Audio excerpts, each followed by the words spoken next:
So this is some of my vacation pictures when I got to go down to Mexico. I was just around 19 or 20 when I got to go there the first time. And of course, the first place I went to was Teotihuacan in your book. I'm standing on the Pyramid of the Sun, taking a picture of the Avenue of the Dead. We walked this, it's about a half a mile to the Pyramid of the Moon, which is down at the end of this. The Pyramid of the Sun is over here, and then the Pyramid of the Moon is over here.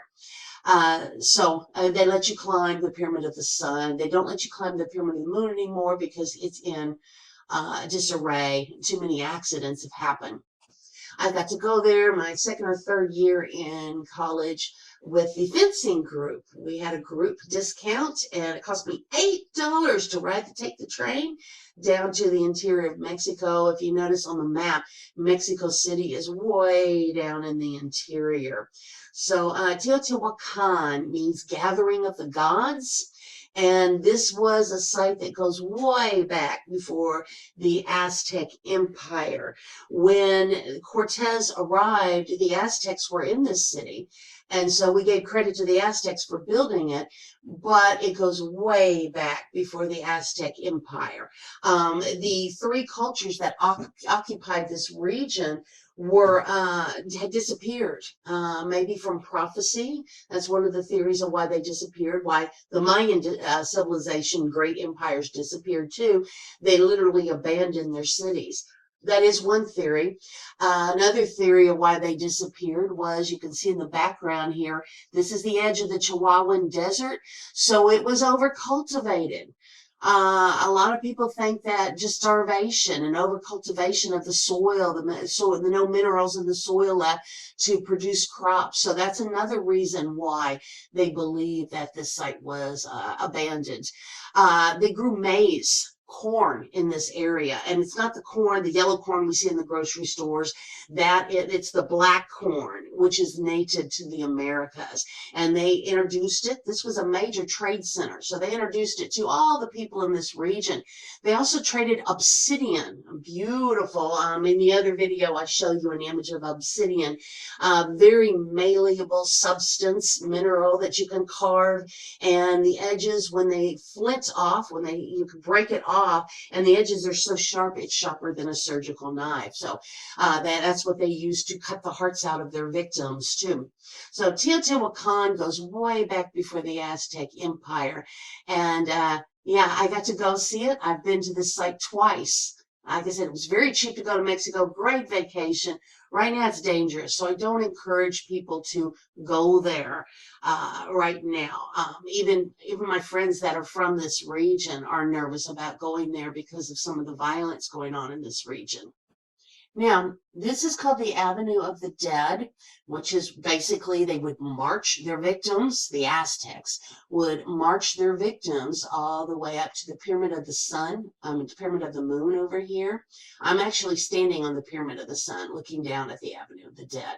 So they would march their victims all the way up to the Pyramid of the Moon, and that's where they would sacrifice them. Now, it's about a half a mile long. You can see the scale of it. It's a huge site. This was actually one of the largest cities in the world, if not the largest city of the world. And of course, their peak was right around the peak of the Roman Empire, too. So that gives you an idea how impressive this was. Now, if you go this way, over on this side over here is Quetzalcoatl's temple. This was a very important priest that taught them about astronomy and mathematics. This is what the facade, the front of the temple looks like.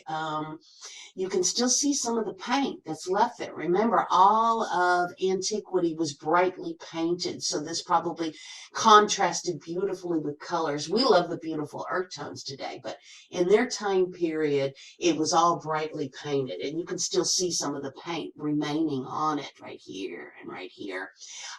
So this is supposedly the likeness of Quetzalcoatl, Quetzalcoatl means the feathered serpent. So this was a being that was supposedly half serpent and half bird.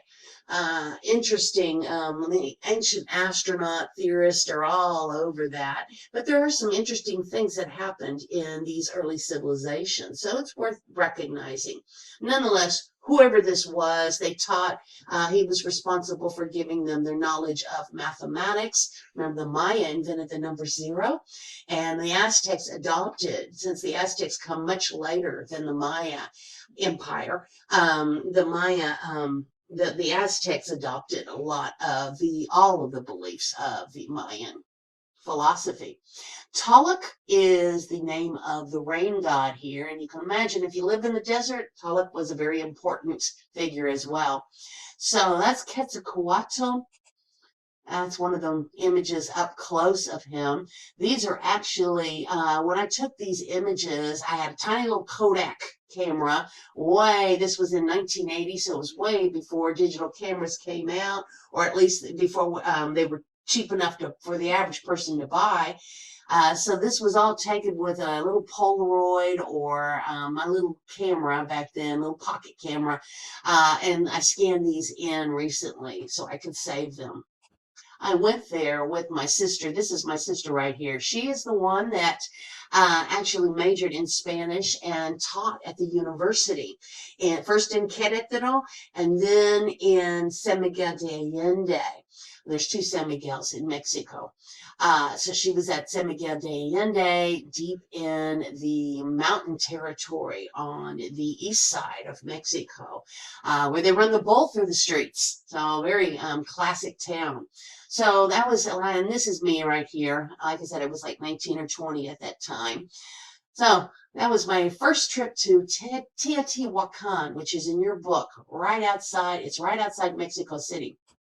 My sister spoke Spanish fluently, and so of course she got to know all the locals. They're still farmers in the area, and of course they travel over the tourist sites to sell a lot of ruins, a lot of some of the artifacts they find on their land. They try to sell it to the tourists. Don't buy it because, of course, when you get to the border and they discover that it's actually a real artifact and not a fake one, they will confiscate it. But nonetheless, it does help the farmers out. But they told us, or they told my sister, that thousands of these artifacts come up every time they plow their fields. And you can imagine, I've heard some books say there was 200,000 people living in the city, and others say that there was over 2 million. So it's still up. That's still debatable. These are just the platforms. So you can see the actual thatched hutch, or the houses that were structured, were on top of these. So it was all raised up. And you're looking at the Pyramid of the Sun here. This is what it looks like when you're standing straight in front of it looking up. Woo! It is a tall pyramid, actually the same width as the Great Pyramid of Giza in Egypt, and that actually gives you an idea of when it was built. Like I said, long before the Aztec Empire, this Pyramid of the Sun was built. Still remains a mystery what happened here or why they built it. They do say that it was built over a natural spring, so you can imagine water was precious in the Chihuahuan Desert.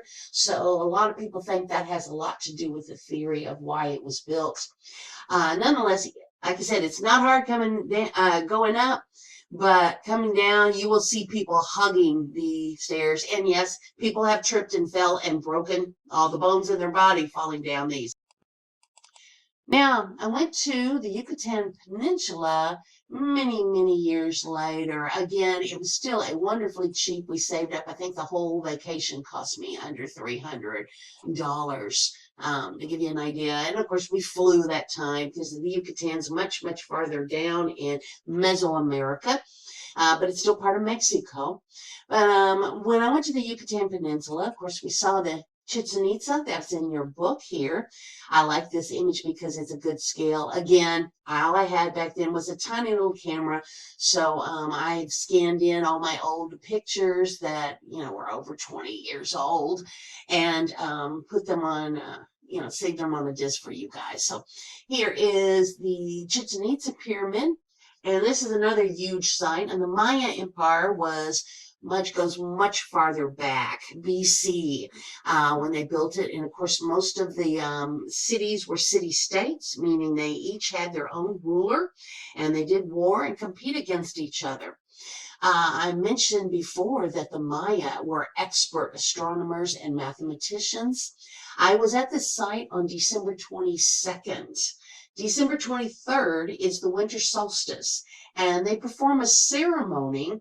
They get dressed up in the ancient Mayan costumes, and they perform a ceremony for the winter solstice here. You have to realize the solstice was everything to our ancestors because farming was survival. And so, of course, you needed to know the solstice was the changing of the season. So you really needed to know when to plant, when to harvest, when to stretch that crop out as far as possible.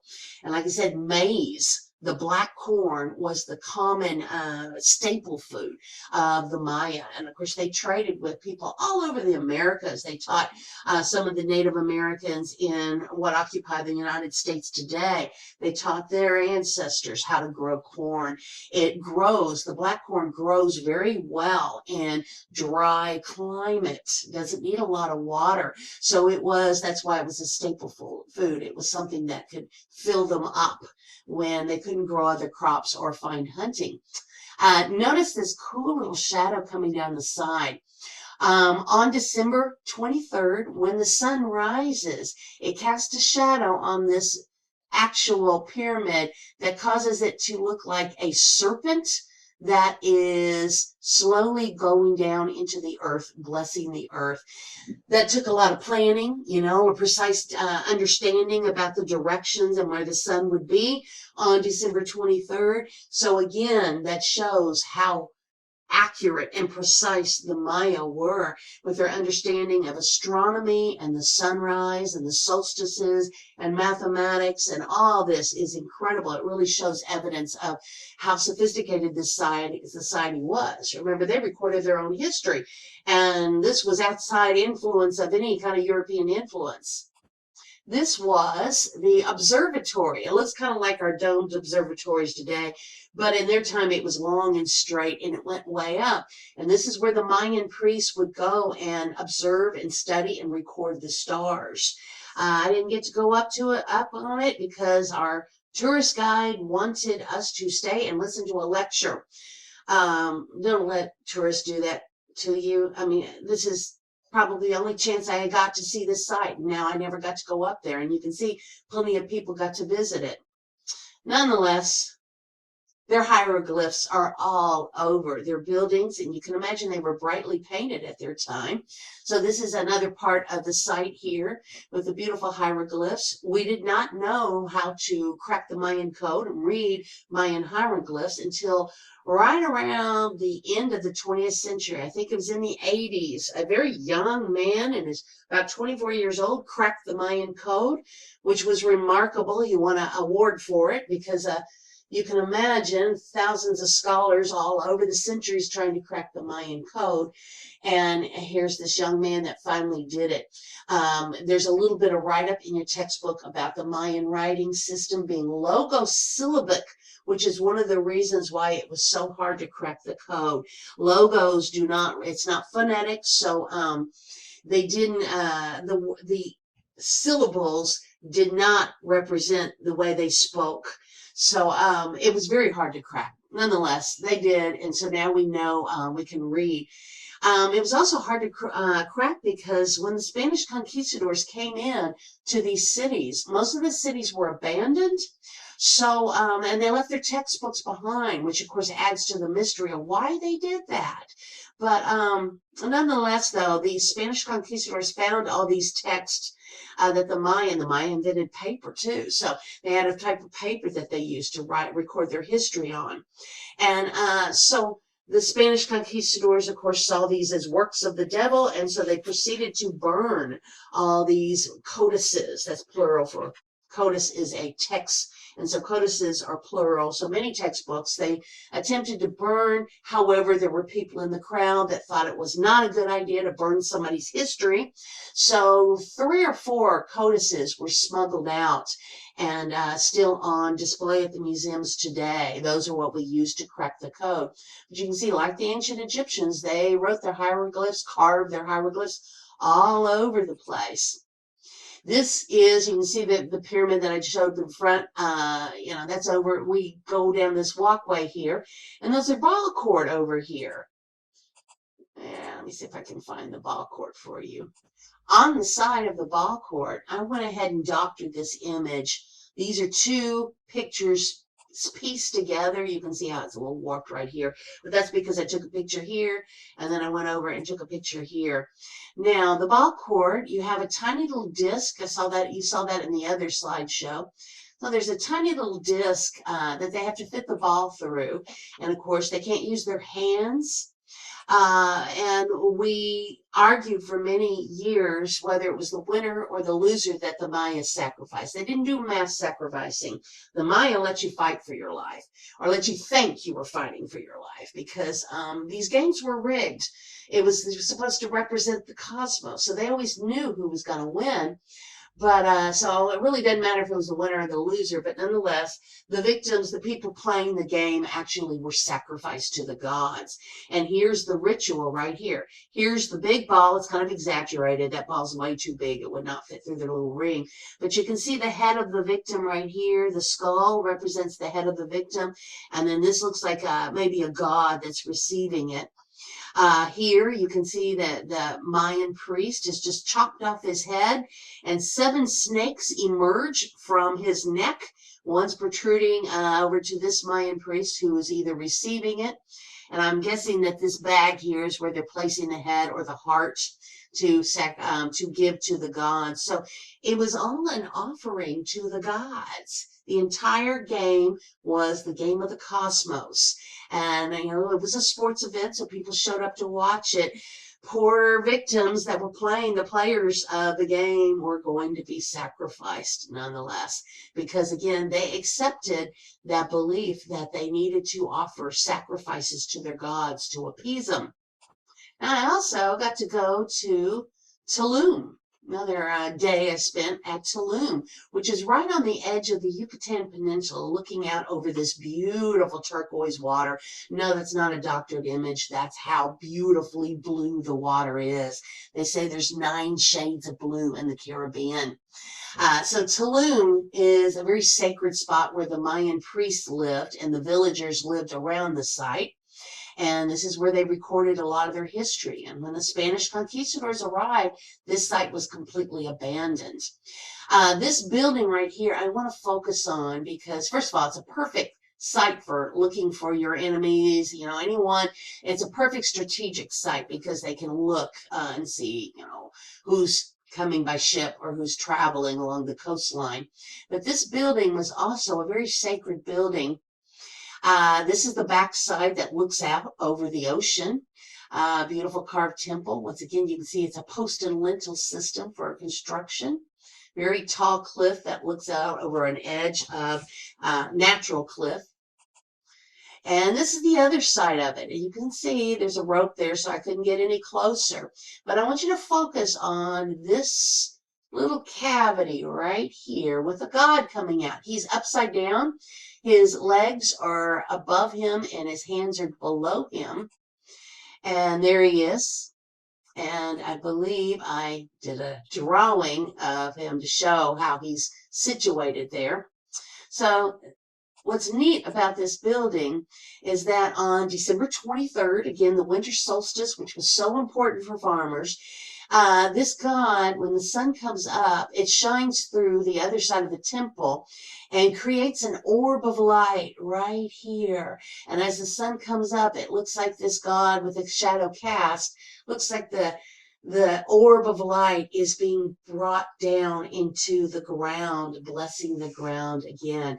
Neat little trick. Again, it took planning and precision and understanding of where the sun would come up on December 23rd and how it would cast a shadow on the ground.